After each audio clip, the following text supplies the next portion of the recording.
aimons. Alléluia. Nous vous aimons. C'est pourquoi nous faisons tout pour que vous ayez quoi? La vérité. Crois en Dieu pour toi-même. Attache-toi à Dieu pour toi-même. Même si la personne avec laquelle tu es ta partie intime et qu'elle ne voudrait plus venir à l'église, laisse-la tranquille. C'est son problème.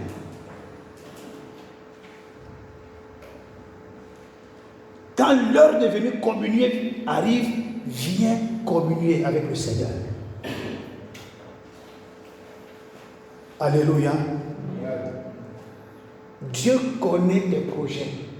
Dieu connaît ce qui va t'arriver. Dieu connaît quand tu vas commencer à être menacé. Dieu connaît quand tu vas commencer à être tribulé. Dieu connaît quand tu vas commencer à être tourmenté. Dieu connaît tous ces détails. Mais il laisse que cela arrive jusqu'à toi parce qu'il veut forger ton moral. Il veut travailler ton caractère. Il veut t'amener à être discipliné dans ton esprit. Il veut t'amener à être fort pour que les prochains défis ne puissent pas t'écraser. Alléluia. C'est pourquoi vous allez constater que les enfants des riches sont les plus cons. Même si celui-là a un doctorat, il a fréquenté, il ne connaît pas comment la vie fonctionne. Il a tout trouvé. Il a trouvé à manger, il a trouvé à boire, il est né avec une pierre à noix dans sa bouche, mais il ne connaît pas le fonctionnement de cette terre. Et quand vous allez voir un enfant comme ça, va se trouver devant quelqu'un qui a roulé sa bosse dans les épreuves, dans les difficultés, il va lui dire « je suis un grand ». Non, la grandeur, ce n'est pas à cause de ton porte-monnaie. La grandeur, c'est ce que tu as expérimenté dans la vie et ce que ça t'a apporté comme enseignement. C'est pourquoi, dès que papa ferme le robinet, il veut se suicider. Dès qu'à la première difficulté, il veut se suicider. À la première épreuve, il veut se suicider parce qu'il n'a pas connu ces choses-là. Alléluia. C'est Salomon a commencé, il dit, il y a un temps pour pleurer, il y a un temps pour rire. Mais il pouvait commencer par il y a un temps pour rire. Comment il a commencé par il y a un temps pour pleurer? Parce que quand tu commences par le bon processus, ça te rend sage. Quand tu commences par souffrir, dès que tu possèdes, ça te rend sage. Il y a un temps pour se lamenter, il y a un temps pour se réjouir. Il commence toujours par ce qui est apparemment mauvais. Pourtant, pour Dieu, c'est bon. Alléluia. Il est vrai, les difficultés, les souffrances, les épreuves, toutes ces choses nous amènent parfois à avoir de l'amertume, à avoir des mauvaises pensées, à avancer des mauvaises paroles, parfois à insulter Dieu.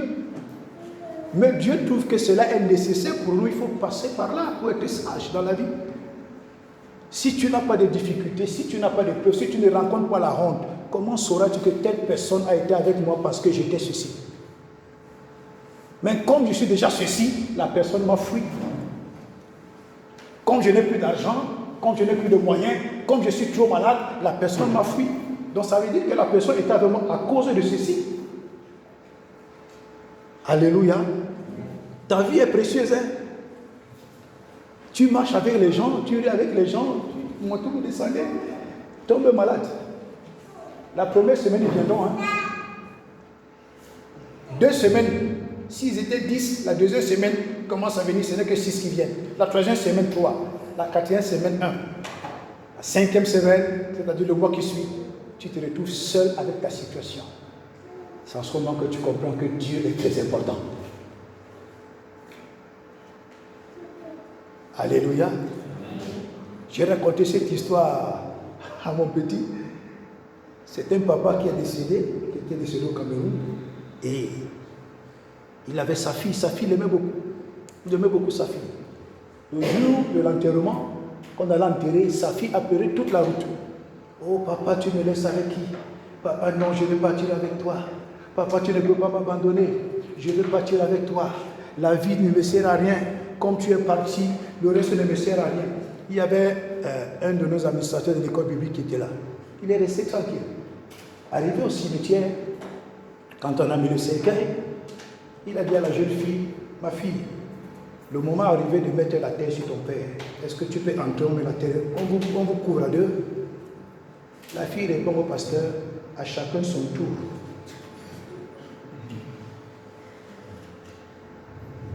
Alléluia. Toute la route, pendant tout le deux, elle a pleuré qu'elle ne veut plus rester. Le pasteur lui dit, entre, on met la guerre. Nous, on peut déjà partir. Il dit au pasteur, à chacun son tour. Alléluia. Quand tu aimes Dieu de tout ton cœur, tu aimes Dieu de toute ton âme, tu aimes Dieu de tout ton esprit, tu mets toute ta confiance en Dieu, quel qu'en soit ce qui va t'arriver, reste tranquille. Dieu va s'en charger. Alléluia. Que quelqu'un ne te fasse pas le chantage.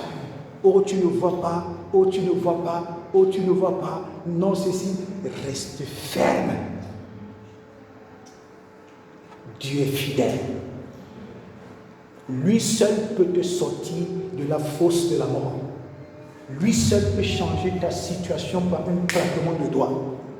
Lui seul peut t'apporter le bonheur que tu désires. Lui seul peut combattre les adversaires que tu ne vois pas. Lui seul peut terrasser les ennemis que tu ne vois pas. Lui seul est capable de t'effrayer un excellent chemin. Lui seul est capable d'aller dire même à ton pire ennemi, prends l'argent que dans ta poche, je vais donner à l'homme là. Lui seul est capable de le faire. Alléluia. C'est pourquoi il dit que quand les voix d'un homme sont agréables à ses yeux, il dispose même le cœur de ses ennemis en sa faveur. Alléluia. Il dispose même le cœur de ses ennemis. Ah, telle personne ne m'a pas dépanné. Ah, telle personne ne m'a pas donné l'argent. Ah, telle personne ne m'a rien donné. Parce qu'en ce moment-là, il n'est pas dans le couloir de celui qui va te donner.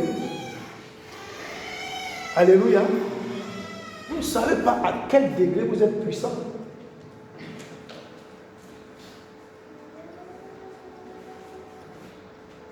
Amen.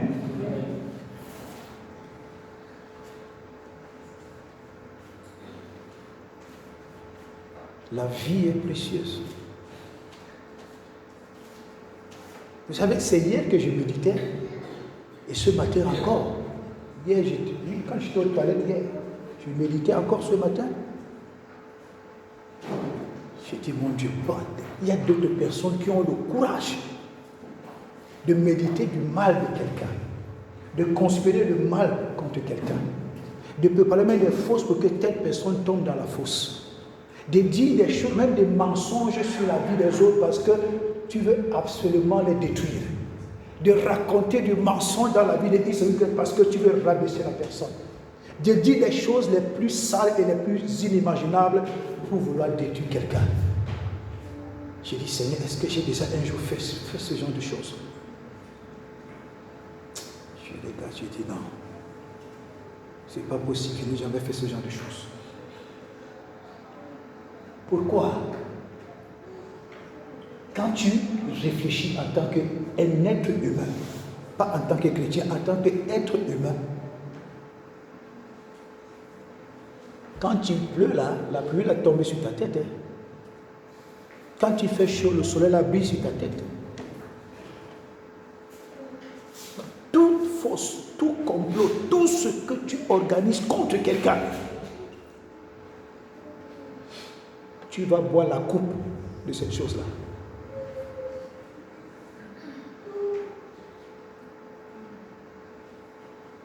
Une fois, je suis allé rendre visite à une famille, et arrivé là-bas, cette famille-là était remontée contre un pasteur. Parce que le pasteur avait pris une femme qui n'était pas de leur tribu. Alors, arrivé là-bas, pendant que je causais avec eux, ils ont dit, bon, ok, mon frère, c'est bien, je n'étais pas encore pasteur. Frère, c'est bien comme tu es là, nous voulons déjà prier pour que le pasteur chasse la femme qu'il a là, pour qu'il épouse telle femme. Il a dit, cette aventure-là, c'est avec qui? C'est avec moi? Pardon, laissez-moi partir. Faites ça sans moi. J'ai pris mes bagages, Je suis sorti, j'avais faim ce jour. On avait mis la nourriture sur la table. Mon frère Mike. J'ai dit, entre la nourriture et me corrompre, qu'est-ce que je dois faire? J'ai dit, je préfère avoir faim et partir. Je suis parti. Ils sont restés prier. Et cette femme-là était mariée. Écoutez-moi bien, cette femme était mariée. Dès qu'ils ont commencé à prendre l'habitude de prier pour que le pasteur chasse sa femme, Dieu n'a pas permis, parce que Dieu ne sauve pas ce genre de prière. Qu'est-ce qui s'est passé? Les prières qu'elle faisait sont revenues dans sa propre maison. C'était la bombe. Toute sa maison était la bombe. Mon frère évangéliste Mike, c'était la bombe.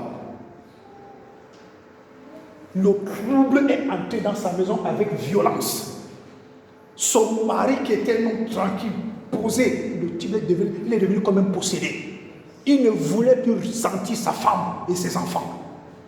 Il est sorti du foyer. Il est allé abandonner la maison, il est parti épouser une autre femme. C'était grave. Quand moi j'ai vu ça, d'autres personnes disaient, ah non, moi je savais l'origine. Je savais l'origine, frères et sœurs. Ne mets pas ton doigt, ne mets pas ton pied, ne mets pas ta bouche dans quelque chose qui ne te concerne pas.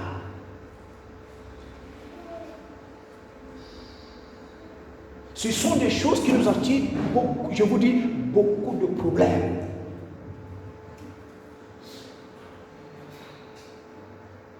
Beaucoup de problèmes.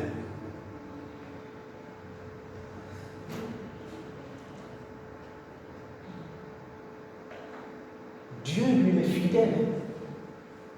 Lui, il veille à l'accomplissement de ses promesses.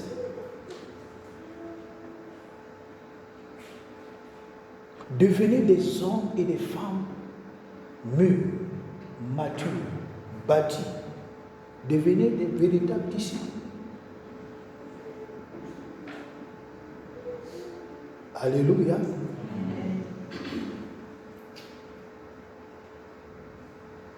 Nous sommes en train de vivre les temps de la fin. Nous sommes en train de vivre Matthieu 24 dans sa plénitude. On ne sait même pas à quel moment la trompette va sonner. Elle peut même sonner pendant que nous sommes là. Elle peut sonner à la fin du culte.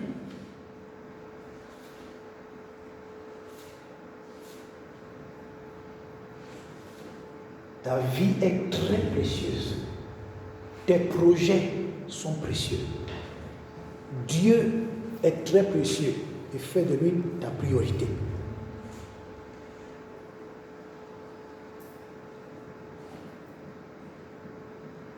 Alléluia.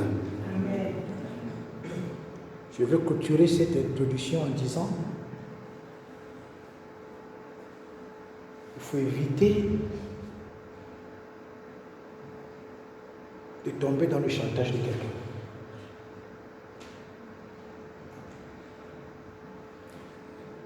Je disais à quelqu'un l'autre jour, ce qui fait ma force, je peux dans le besoin, je demande. J'ai besoin de quelque chose, je demande. Là, c'est comme ça. Mais quelqu'un ne peut pas être riche, même si c'est le multimilliardaire de la terre. Il ne peut pas me faire le chantage.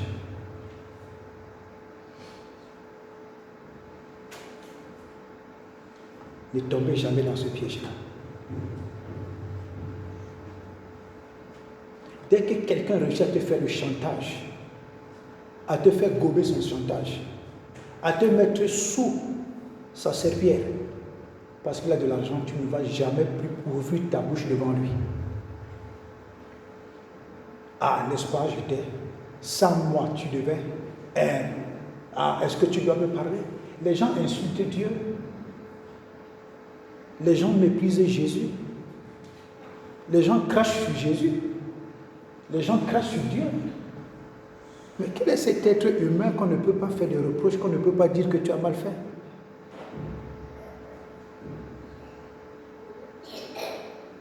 Quand tu acceptes les reproches, ça te fait changer. Hein? Quand tu acceptes la correction, ça te fait changer.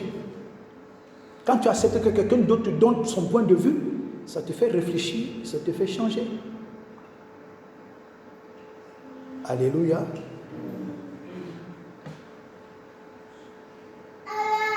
À cette beauté que Dieu vous a donnée, associez les bonnes vertus.